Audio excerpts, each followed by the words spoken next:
नमस्कार बच्चों, आज की क्लास में आपका स्वागत है। मैं डॉक्टर सोनलता बरगोत्या। हम इनऑर्गेनिक पॉलीमर्स के बारे में डिस्कशन कर रहे थे और इनऑर्गेनिक पॉलीमर्स में हमारे पास सिलिकॉन्स एंड फॉस्फोजिन्स जो है थर्ड ईयर के जो है टॉपिक्स हैं डिस्कशन के लिए। आज हम सिलिकॉन्स के बारे में डिस्कशन करेंगे। इससे पहले की क्लास में हमने इनऑर्गेनिक पॉलीमर्स के इंट्रोडक्शन के बारे में चर्चा की थी। हमने ये देखा था कि किस टाइप के इनऑर्गेनिक पॉलीमर्स होते हैं, क्यों हम इनऑर्गेनिक पॉलीमर्स का सिंथेसिस करते हैं, यानी हमें क्या ज़रूरत है इनऑर्गेनिक पॉलीमर्स के सिंथेसिस की, और ये जो अकार्बनिक जो हमारे पॉलीमर्स हैं वो कार्बनिक पॉलीमर्स से क्यों बेहतर हैं और क्यों ज़्यादा ड्यूरेबल हैं, क्यों हमें जो है इनके सिंथेसिस पे जोर देना चाहिए। हमने कुछ इन टॉपिक्स के बारे में चर्चा की थी। जो दो टाइप के अकार्बनिक जो हमारे पॉलीमर्स हैं इसमें वो हैं सिलिकॉन्स और फॉस्फोजिन्स। आज हम सिलिकॉन्स के बारे में चर्चा करेंगे। तो बच्चों, सिलिकॉन्स के बारे में चर्चा करने से पहले मैं दो वर्ड्स के बारे में डिफरेंस बताती हूँ। एक तो हमारा होता है सिलिकॉन और एक होता है हमारा सिलिकॉन्स। ठीक है, ये दो वर्ड्स जो है वो आपको बहुत सारे कॉम्पिटिशन्स में जो है मिसगाइड कर देते हैं। कभी कभी बच्चे कंफ्यूज भी हो जाते हैं और बहुत सिंपल क्वेश्चंस भी इनकी वजह से गलत हो जाते हैं। सिलिकॉन तो जो है वो हमारा एक एलिमेंट है जिसका हम नाम लिखते हैं Si। ये एक थर्ड जो है पीरियड का एलिमेंट है और ये फोर्थ ए ग्रुप का एलिमेंट है। ठीक है, ये तो है हमारा सिलिकॉन। सिलिकॉन्स जो है सिलिकॉन के पॉलीमर्स हैं जिसमें SiO-Si लिंकेज पाई जाती है और ये एक पॉलीमर है। ठीक है, तो हमें बिल्कुल भी कंफ्यूज नहीं होना है कि सिलिकॉन क्या है और सिलिकॉन्स क्या है। ठीक है, ये दो अलग अलग टर्म्स हैं। तो सबसे पहले हम चर्चा करेंगे सिलिकॉन्स के बारे में, क्या है और किस तरह से ये बनाए जाते हैं। हम आज चर्चा कर रहे हैं सिलिकॉन्स के बारे में पढ़ेंगे और ये किस तरह के इनऑर्गेनिक पॉलीमर्स हैं, कैसे इनको बनाया जाता है, क्या इनकी प्रॉपर्टीज हैं, क्या इसके यूजेस हैं, क्या हम एडवांटेज हैं सिलिकॉन्स के यूज की, इसके बारे में आज चर्चा करेंगे। तो सबसे पहले हम ये देखते हैं कि 1901 में किपिंग ने इसका इन्वेंशन किया था, इसको बनाया था, इन्वेंट किया था कि किस तरह से फॉर्मेशन की थी इनकी सिलिकॉन्स की। उन्होंने ये देखा कि मान लीजिए कि हम पीरियोडिक टेबल जब लिखते हैं, यानी ये हमारी पीरियोडिक टेबल है और इसी के नीचे,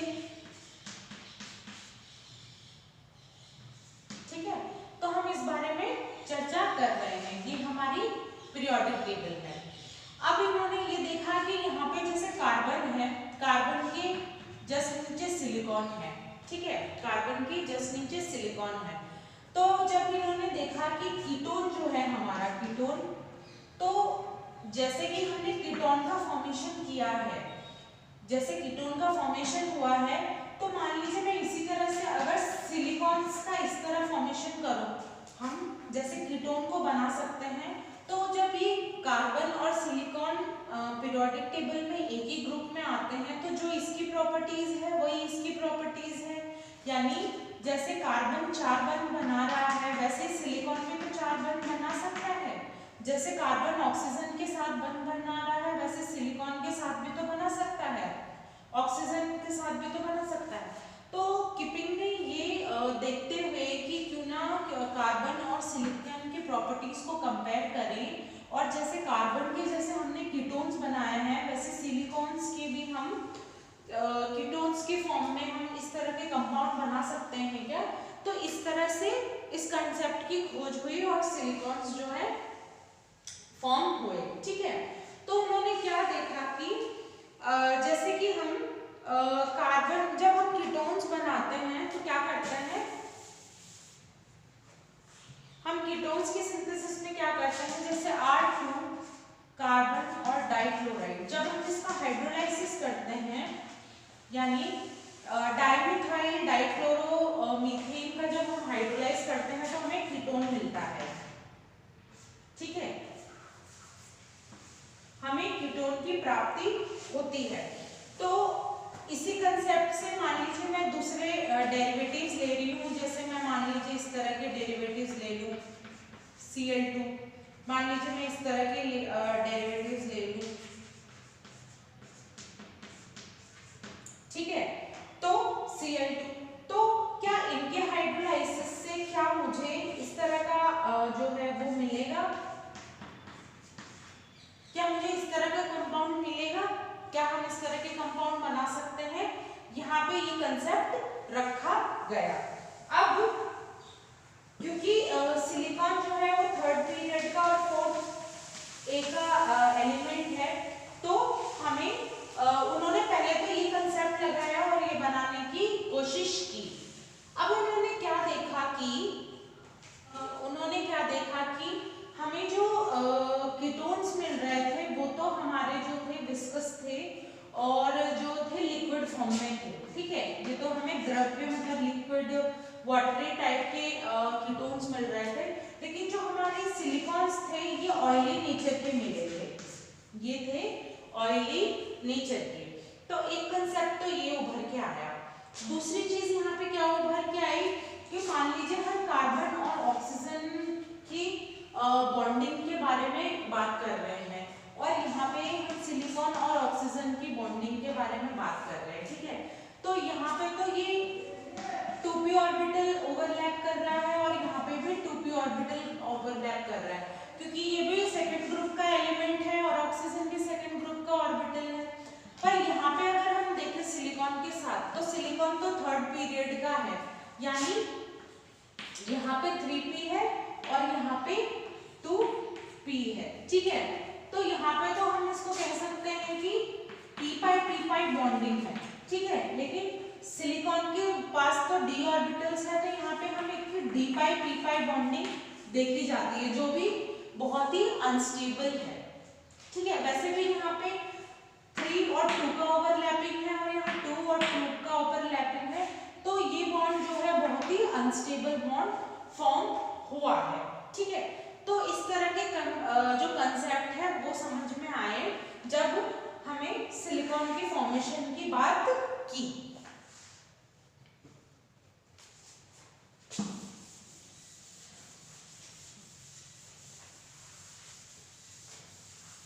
आगे जो कीपिंग ने किस तरह से हम देखते हैं कि आगे कीपिंग ने किस तरह से सिलिकॉन के सिंथेसिस का कंसेप्ट रखा, हम उसको भी समझते हैं। उन्होंने क्या किया, जैसे मान लीजिए कि R2CCl2 प्लस H2O इसके हाइड्रोलाइसिस से बना कीटोन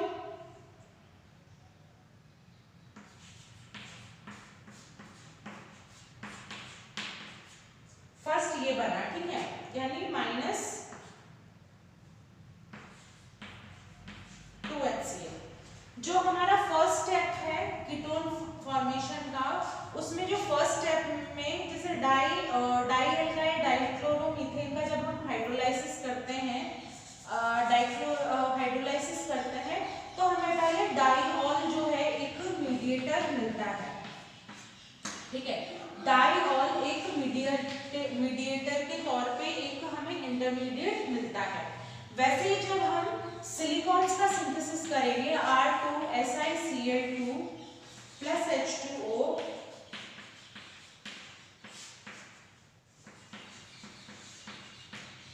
तो हमें क्या मिलेगा,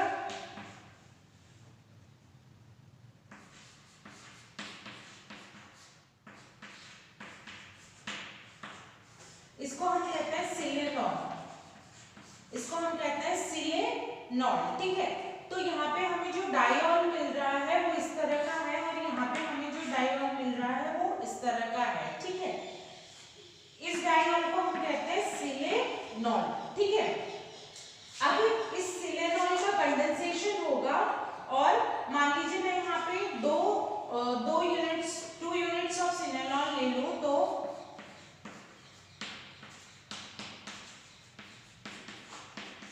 ठीक है, इसमें वाटर के एलिमिनेशन के साथ मुझे क्या मिलेगा,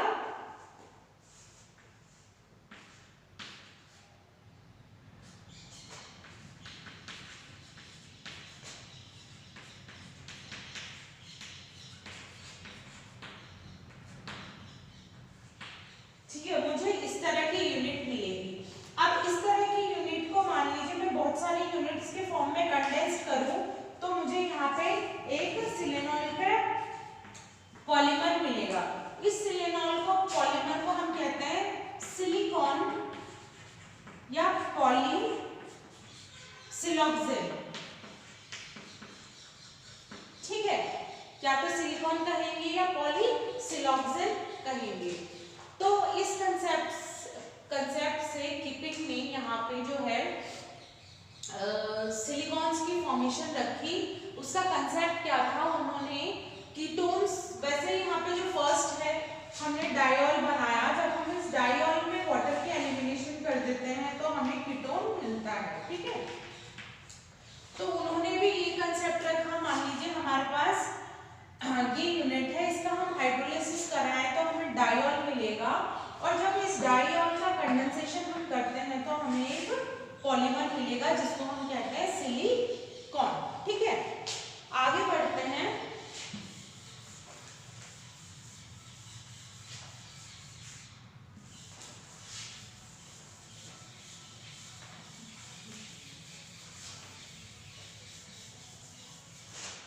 साथ ही इस यूनिट में आपको कुछ ऐसे टर्म्स भी आएंगे जहां पे सिलिकॉन हाइड्रोजन के साथ अटैच्ड है, जैसे कि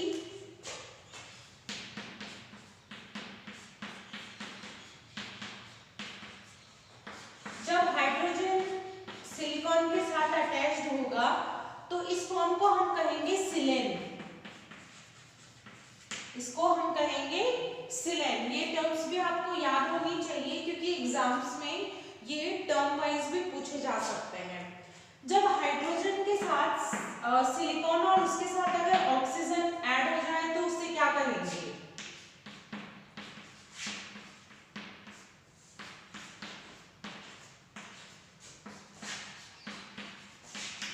इसको हम कहेंगे डाइसिलॉक्सेन।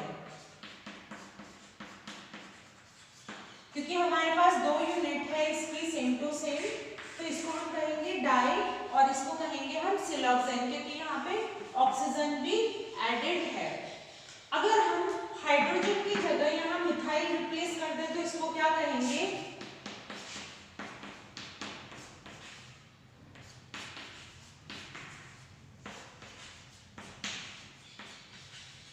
इसको क्या कहेंगे, इसको हम कहेंगे हेक्सा एल्काइल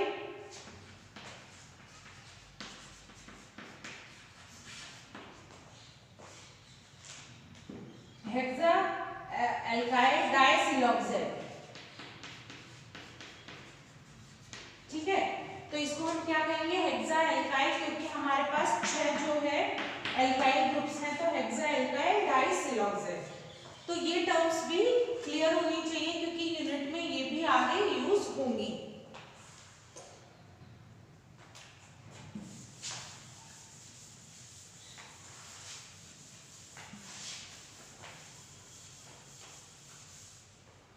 इसके अलावा अगर बहुत सारे कॉम्पिटिशन्स में सिलिकॉन्स का जनरल फार्मूला भी पूछा जाता है तो मैं आपको सिलिकॉन्स का जनरल फार्मूला बताती हूँ। सिलिकॉन्स का जनरल फार्मूला होता है RnSiO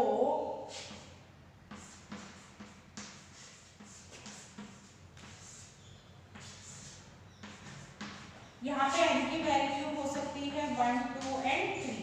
तो ये जो है आपका सिलिकॉन्स का जनरल फार्मूला है।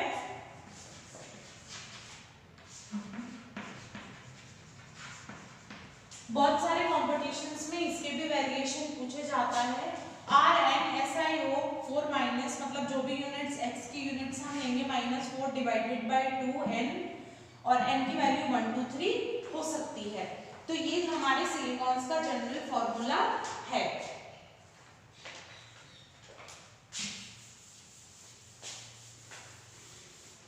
इसके अलावा हम कुछ टाइप्स ऑफ सिलिकॉन्स के बारे में बात करते हैं कि किस किस टाइप्स के सिलिकॉन्स हमें मिलते हैं। जैसे टाइप्स ऑफ सिलिकॉन्स, अब टाइप्स ऑफ सिलिकॉन मतलब सिलिकॉन्स की किस किस वैरायटी जो है फॉर्म की जा सकती है। सिलिकॉन्स की बहुत सारी वैरायटीज होती है, पर हम मेनली तो तीन ही टाइप्स में इसको डिवाइड करते हैं। सबसे पहले है लीनियर, फिर है साइक्लिक एंड नेक्स्ट है क्रॉस लिंक।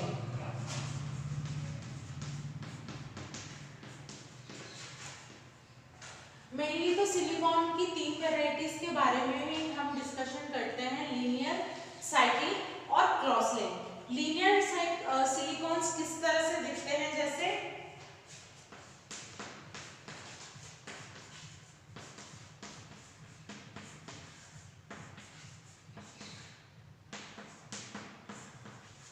अगर सिलिकॉन है तो उसमें SiO लिंकेज तो होगी, चाहे हम किधर भी देख लें। तो अगर एक नॉर्मल लीनियर चेन में है, ठीक है, सीधी चेन में है, तो उसको हम कहेंगे लीनियर सिलिकॉन। अब हम साइक्लिक के बारे में बात करेंगे। साइक्लिक दो टाइप के होते हैं, साइक्लिक ट्राइमेरिक भी हो सकता है या साइक्लिक टेट्रामेरिक भी हो सकता है। टेट्रामेरिक भी हो सकता है। ट्राइमेरिक सिलिकॉन किस तरह का होगा, SiO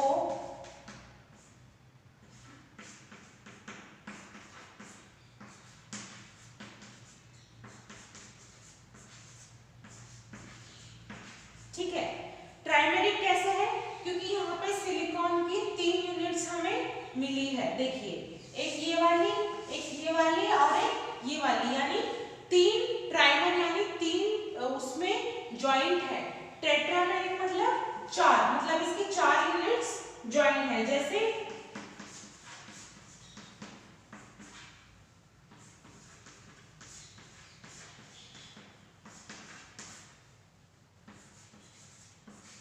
R यानी अल्काइल ग्रुप्स है,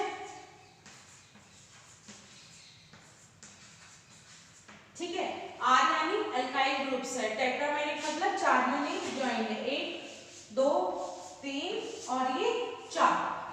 और ये साइक्लिक फॉर्म में इसलिए रखा गया है क्योंकि ये तीनों यूनिट साइक्लिक फॉर्म में जॉइंट है और ये चारों यूनिट साइक्लिक फॉर्म में जॉइंट है। और लीनियर इसलिए क्योंकि यहाँ पे लीनियर चेन बनी हुई है, यहाँ पे कोई साइक्लिक फॉर्मेशन नहीं है। अब हम क्रॉस लिंक्ड सिलिकॉन्स की बात करते हैं। अगर लीनियर और जैसे ट्राइमेरिक फॉर्म क्रॉस लिंक हो जाए, एक चेन से दूसरी चेन जुड़ जाए, शीट फॉर्मेशन हो जाए, तो उसको हम कहते हैं क्रॉस लिंक सिलिकॉन्स। जैसे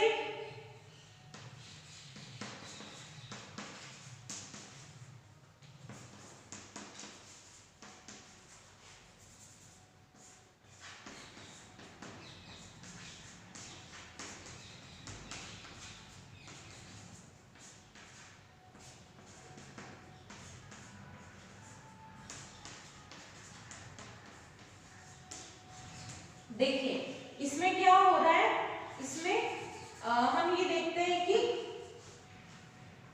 एक शीट थी और ये दूसरी शीट थी, दूसरी चेन है, लेकिन एक चेन ने दूसरी चेन से इंटरलिंक कर लिया, यानी क्रॉस लिंकेज कर ली, इसलिए इसको क्रॉस लिंक पॉलीमर्स में रखा गया है। इसको साइक्लिक में फॉर्म में इसलिए नहीं रखा गया क्योंकि यहाँ पे कोई साइकिल का फॉर्मेशन नहीं हो रहा है, खाली एक चेन जो है दूसरी चेन से लिंक्ड है, ठीक है। तो इसको इस लिंकेज की वजह से शीट टाइप की फॉर्मेशन बन जाती है, शीट्स बन जाती है सिलिकॉन की। तो ये थे हमारे तीन टाइप के सिलिकॉन्स की टाइप्स। आगे की क्लास में हम कुछ प्रॉपर्टीज ऑफ सिलिकॉन्स के बारे में डिस्कशन करेंगे और मेथड ऑफ सिंथेसिस के बारे में भी डिस्कशन करेंगे।